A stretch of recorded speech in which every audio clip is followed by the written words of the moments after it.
I want you to imagine this. Inside your brain, there is a very small region, but it carries such immense significance that it can determine who you become in this life. It's not the region that controls language. It's not the place where memories are stored. It is the center that governs your will to live, the anterior mid-cingulate cortex. The name sounds complex, dry, almost devoid of emotion, but when I first saw the scientific evidence about this region of the brain, I nearly jumped out of my chair. And I'm not exaggerating. I've been teaching neuroscience to medical students for decades, deeply familiar with every term like the amygdala, the fear processing center, or the prefrontal cortex, the center for planning and action. But the anterior mid-cingulate cortex is different. It's not just related to willpower. It might be the only place in the brain strong enough to say this: I don't want to do it, but I will do it right now. And it is in that exact moment of decision, when you step into discomfort, when you resist laziness, fear, and procrastination, that this region of the brain begins to grow. It becomes larger, stronger, more resolute. But here's the strange thing. If you stop trying, if you return to your comfort zone, if you only do what is easy and familiar, this brain region shrinks. It truly shrinks, as if to say, if you no longer need me, I no longer exist within you. What does that mean? It means willpower is not a gift. It's not something granted to you at birth. It is a door you must open with your own hands every single day. And that door cannot be opened by fleeting inspiration or admiration from others. It only opens when you consciously walk into what you don't want to do with awareness and courage. You love cold showers. Even if you immerse yourself for 10 minutes, this brain region doesn't grow. But if you hate the cold, fear water, and still choose to step in, still dare to plunge your head into that freezing water, that is the moment your will is being forged. That is when you are rebuilding your brain. And if you do it often enough, the anterior mid-cingulate cortex will not only help you resist stagnation, it will become the foundation of everything you call inner strength. It is the starting point of perseverance, mindfulness, and above all, authentic life. We often say have willpower, but few ever explain how willpower is formed. And the answer doesn't lie in impulsive motivation, nor in an inspiring quote taped to your wall. It lies in the place you don't want to go. It lies in the small actions you avoid every day. And once you understand this, you'll realize you don't lack willpower. You've just never trained it like a muscle that needs to be challenged. Starting today, I want you to remember this. The will to live is not an instinct. It is a skill, and that skill can and must be trained from within you. I once heard someone say to David Goggins, "You're so lucky to have been gifted such iron willpower," and his reaction is something I'll never forget. Goggins didn't smile, didn't nod, but answered bluntly, "You think this was given to me? This will wasn't a gift from anyone. I built it, day by day, second by second." That answer might jolt you, because we live in a world quick to blame circumstances, genetics, or bad luck. When we lack motivation, we label ourselves weak. When we fail, we whisper to ourselves, "I wasn't born with their ability." But what's the truth? The truth is, no one is born strong. No one is blessed with unbreakable willpower. Willpower is chiseled and molded in the fire of trials. It doesn't come from the spotlight. It comes from dark, lonely nights, from the times you drag yourself up in silence when no one is cheering you on. David Goggins was once an overweight man, dodging responsibility, living in pain and shame. No one imagined he'd become a Navy SEAL, enduring some of the most brutal challenges a human can face. But he did, not because of talent, but because of a repeated daily choice to step into discomfort. The striking thing is, after enduring such hardship, most people return to comfort. They're satisfied to have graduated from pain. But Goggins looked back and said, "I don't want to go back, but I must go back."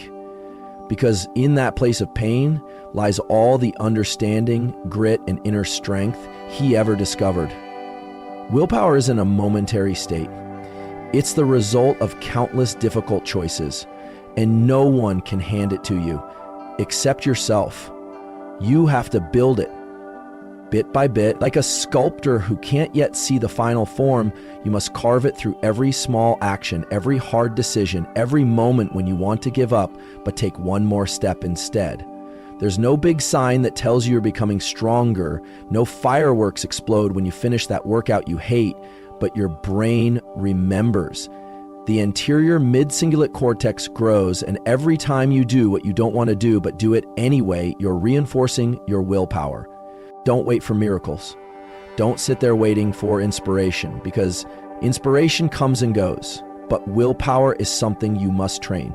Like a farmer planting seeds every single day without pause, you don't need to be given anything to begin. You only need to decide, today, I will do the hard thing, not because I want to, but because I choose to become the person I want to be.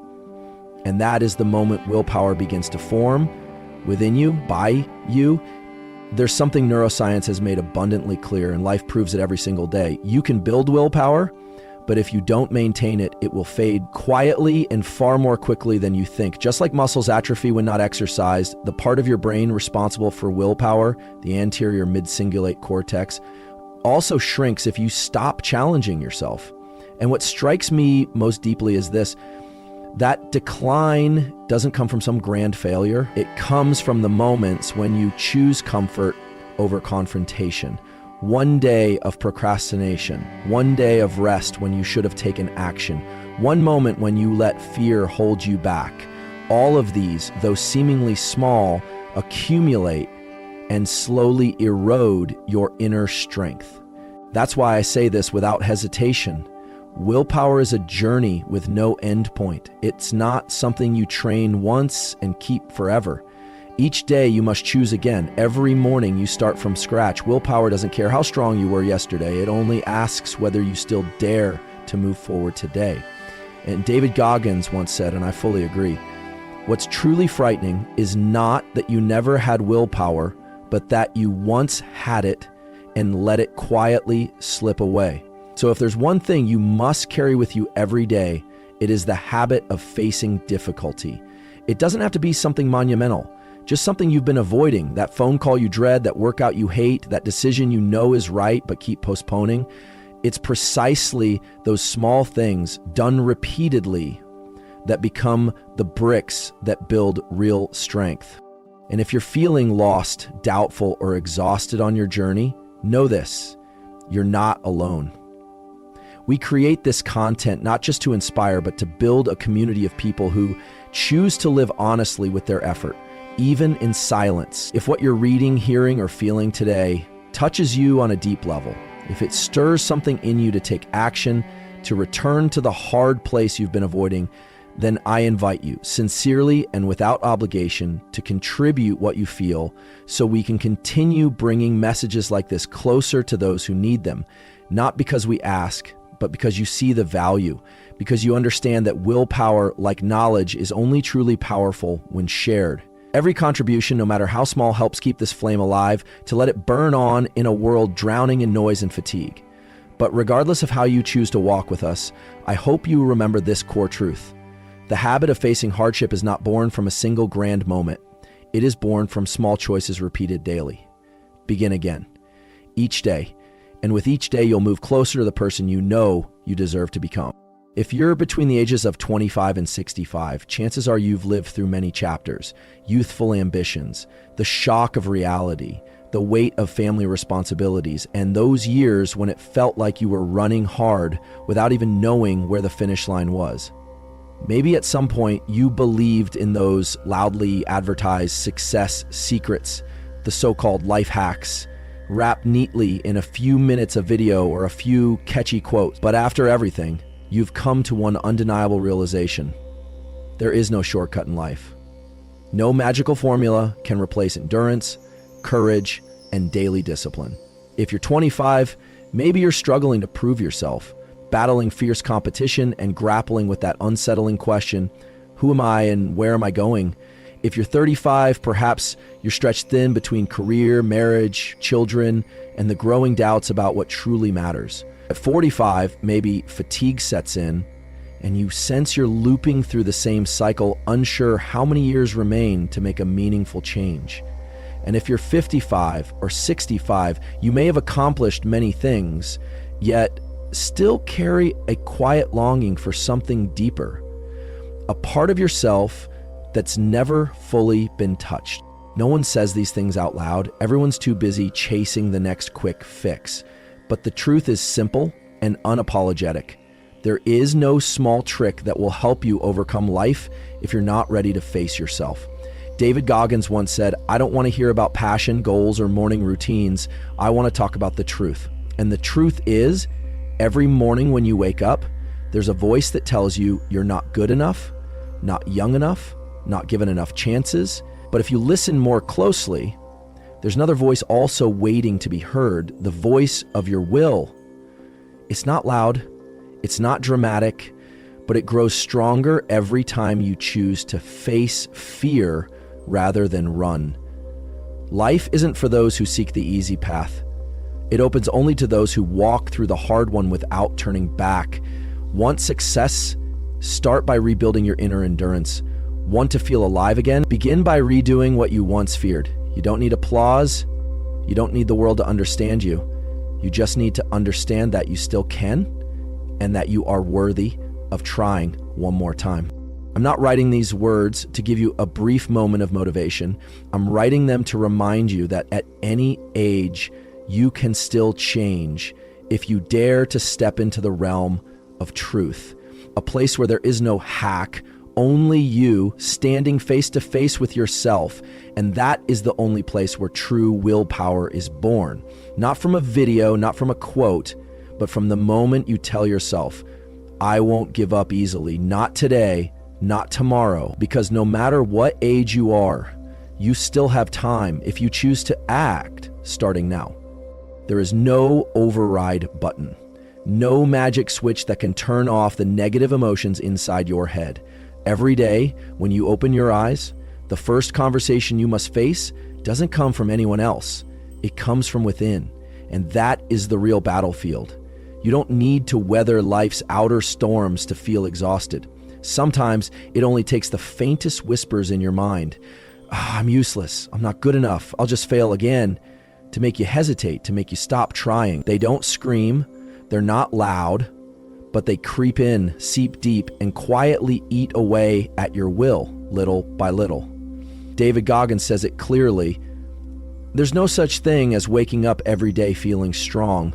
There are mornings when he looks in the mirror and asks himself, am I just a failure today? But he doesn't run from that question. He doesn't rush to soothe himself with comforting lies. He confronts it, he speaks to it, and then he acts. That is what makes the difference. You can't control every thought that appears in your mind, but you can choose how you respond. You can choose to stay silent, but still do the right thing. You can feel weak and still choose to stand firm. Don't wait until you feel ready. Emotions will rise and fall, but actions are what shape the person you become. Inner strength isn't the absence of negative voices. It's the ability to move forward while they're still speaking. And the more you act in spite of fear, the more your anterior mid-cingulate cortex, the willpower center in your brain, grows. Every time you don't surrender to the voice that says you're not enough, you are literally reshaping your brain. Science has proven this. And the truth is, you don't have to win the entire war inside your mind. You just need to win a little each time. One small decision, one firm step, one refusal to give in. That is how you transform your inner dialogue from a battlefield into a training ground for grit. Because in the end, no one else can live your life for you. No one can fight your silent battles. But if you're brave enough to stay, to listen, and to choose to take one more step, you're becoming the strongest version of yourself right in the quietest conversation of all. When you hear the word willpower, you might immediately think of something distant, difficult, or reserved only for the special ones, those who have born strong, who have always been disciplined, who possess an unshakable mental fortress. But you know what? The truth is quite the opposite. Neuroscience has proven a crucial fact. Every person, unless they've suffered significant brain injury, has two anterior mid-cingulate cortices, one on each side, located at the center of the brain. And it is this very region that governs your ability to overcome hardship, resist procrastination, battle laziness, and do what's right even when you don't want to. No one is born with this region larger than someone else's. The only difference lies in whether you use it or not. Just like a muscle, if you don't train it, it won't grow. But if you challenge yourself consistently, little by little, the willpower center in your brain grows stronger each day. And even more important, not every action triggers this growth. Only the actions you don't want to do, but do anyway, stimulate real change in this region.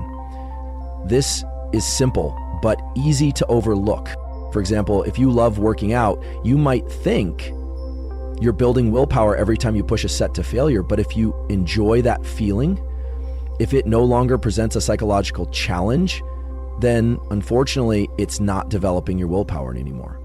On the other hand, if you hate waking up early, hate journaling, hate meditating, but still choose to do it daily, those are your heavy lifts for willpower. And here's the beautiful part, anyone can start. You don't need accolades, background, or to be superhuman.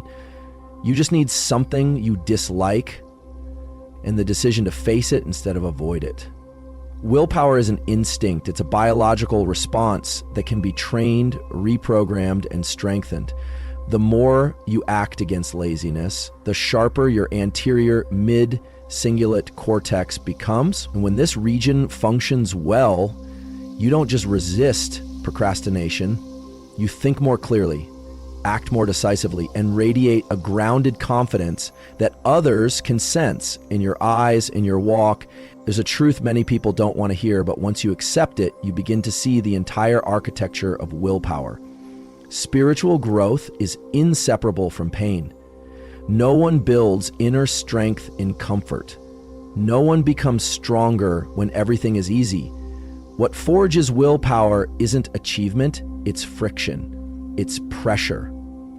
It's prolonged discomfort that makes you feel like you can't take another step, and yet you still do. In science, we call this friction, psychological resistance. It's the inner conflict between what you want to do and what you need to do. And here's the key. Without friction, there is no growth. You may think you're trying hard, but if there's no discomfort, no uncertainty, no real challenge, then you're still operating within your comfort zone. That zone doesn't grow the anterior mid-cingulate cortex, your brain's willpower center. It only keeps you circling in place, giving you the illusion of progress when you're actually just spinning. David Goggins calls this the suck, the awful zone no one wants to return to. It's when your body aches, your spirit feels drained, and you have nothing left but one decision: keep going or quit.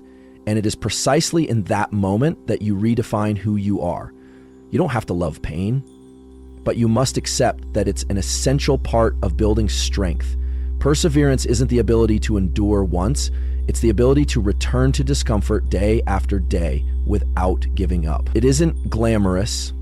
It isn't inspiring in the polished, motivational, quote kind of way, but it's real and it works. If you're in a moment of life where things seem out of alignment, if you're silently struggling, if you're exhausted to the point where you just want to rest, I understand. But I also want you to know this. Right now, you are in a very important space. Not for complaining, but for building. Every uncomfortable feeling you're pushing through is a brick in the foundation of your mental strength. Every time you don't give into it, you send a very clear signal to your brain: I will not retreat. And that signal strengthens your willpower center. Steadier, more resilient, more trustworthy. Remember, pain doesn't hold you back. Your response to it defines who you are. And if you dare to keep walking when everything inside you screams to stop, you will go farther than you ever believed possible. Friction, pain, and perseverance, they are not enemies.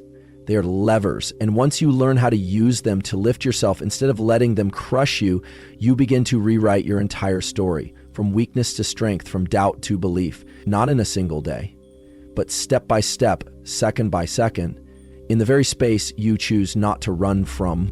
I used to believe that when someone reached a certain level of success, wealth, recognition, status, then fulfillment and wholeness would follow as a natural result. But after years of observing, speaking with, and listening to people at the top of society, I've come to see a very different truth. Many successful individuals still live with a profound sense of lack. They don't lack material comfort. They don't lack opportunity, but they do lack something that no one can buy for them or give them: the feeling of true connection with themselves. I've been asked the same question more than a dozen times by friends who seemingly have everything. I don't understand why I still feel like something is missing. Have you ever felt that way? And my answer is always the same: no, because I once had nothing. And in that emptiness, I found the most important thing: myself. What many people are missing doesn't lie out there. It lies deep within them, a part of their being that has never been awakened, never tested, never forced to rise after genuine pain. When life is too convenient, when every need is met with ease, you begin to lose clarity about your true value. You can still smile, still enjoy, but deep down, there's an emptiness that no car, no vacation, no luxury brand can fill, because the truth is, we only truly discover who we are when we've had to overcome ourselves in the face of adversity. David Goggins once said, and I deeply resonate with this, "I don't feel like I'm missing anything because I've found something most people never dare to touch: true inner strength." And that didn't come from success. It came from confronting pain, pushing against disappointment, and still standing strong after it all. People feel a void not because they lack achievements, but because they've never truly tested their soul. They've never reached the edge of their mental limits and stepped beyond. They don't know how strong they really are because they've never forced themselves to find out. And that's why, despite all their accomplishments, they still feel lost. If you're reading these words and something in your heart stirs, then maybe you too are living within that void, the one that can't be filled by busyness or comfort. But you also right now have the chance to begin a different kind of journey, not one that looks outward to get more, but one that turns inward to rediscover what was always there. Because what you're missing isn't in your bank account, your status, or the approval of others. It's in the challenges you've avoided. It's in the hard decisions you know you need to face. It's in the silence where you can finally hear your original voice again. And only when you dare to go there, to face it, to challenge yourself again, will the feeling of lack begin to fade. Not because you now have everything, but because you've found yourself, the part of you that's always been there, quietly waiting for you to show up. I want you to shift your perspective for a few minutes. Stop viewing your life as just a series of days to survive or endure. Imagine instead that you're standing inside a laboratory, but not to observe others. You're here to observe yourself. Because in the journey of personal growth, you are both the scientist and the subject of the experiment. No one else is testing your life for you. No one else is recording your responses to pain, failure, or pressure. And for that very reason, you can't blame anyone if the results of your life don't turn out the way you hoped. Here's a simple truth most people avoid. Every action, every reaction, every time you choose comfort or decide to push forward, that's data. Data stored in your mind, in your habits, in the neural pathways that shape your identity. David Goggins said there are too many people who live as if they're merely victims of circumstance. They never ask, what if I consciously challenged myself? They don't live like scientists. They live like passive lab rats, reacting, defending, avoiding. But once you understand that you are in control of this experiment, everything begins to change. You don't need anyone's permission to start. You don't need enough money, time, or motivation to initiate a new trial. Every single day is an opportunity to ask yourself, what small experiment can I try today? It doesn't have to be big. Maybe you try waking up 15 minutes earlier to sit quietly with your thoughts instead of escaping into social media. Maybe you go for a run in the rain instead of using the weather as an excuse. Maybe when something upsets you, you choose not to react automatically, but simply observe your reaction. And then you record that choice, not on paper, but in your nervous system. Because every time you act against an old habit, your anterior mid-cingulate cortex, the brain center for willpower and self-regulation, is activated and refreshed. You're reprogramming yourself not through fleeting inspiration, but through deliberate action. Here's the beauty of it. You don't have to be perfect in this experiment. You just have to be honest. A good scientist doesn't erase bad data. They learn from it, and so can you. Every failure isn't proof you're incapable. It's valuable information for the next round. Every time you discover a new limit, you don't shrink, you expand a little more beyond it. And with each day, you grow in a way no one else can grow for you. When you realize you are the scientist of your own life, you stop living vaguely. You begin to see your life as a series of testable, adjustable hypotheses. You begin to live consciously, and you'll come to see that the locked up potential you thought you had, it was never locked. You just hadn't yet run the right experiment to unlock it.